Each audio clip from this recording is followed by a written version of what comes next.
今天带大家看看酱酱怎么智斗鸵鸟。开始前，拜托大家按住点赞键3秒钟，这样可以让更多人看到可爱的酱酱。走了一会，天转晴了，太阳晒得有点热，用湿毛巾给酱酱降温。虽然很快就会晒干，但是这种方法也不可取，因为几天之后酱酱起了皮肤病，可能跟这个也有关。过几天出一期视频介绍一下。爬上这个小山坡就要见到鸵鸟了，跑不动的酱酱等着我抱它。我就像拎兔子一样，把酱酱带到了山顶。见鸵鸟前，没想到先遇见了松鼠。酱酱一直刨着笼子，想要进去和松鼠玩。松鼠也丝毫没有怕它的意思。酱酱急得像个热锅上的蚂蚁。后来他发现了笼子的门，但是不能开。正在研究的时候，松鼠突然跑走了。酱酱的冲劲直接把树皮都蹭掉了。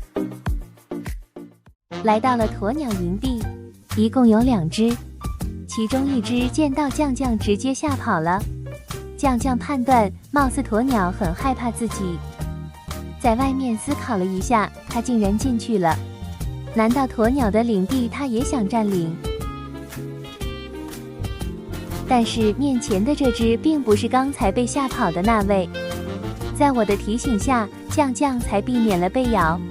酱酱出来后，鸵鸟才放下羽毛。他们俩就这样隔着栅栏对视。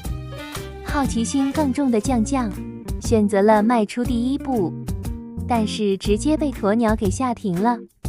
吓唬了半天，酱酱也没退缩。鸵鸟决定眼不见心不烦，离开了这个是非之地。走了之后，酱酱还一直盯着人家。不一会，鸵鸟又转身回来了。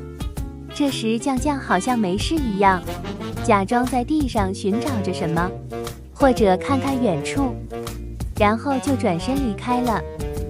酱酱走了之后，鸵鸟才开始品尝游客给它的树叶，只不过还要偶尔抬头看看，提防着酱酱再次冲进来。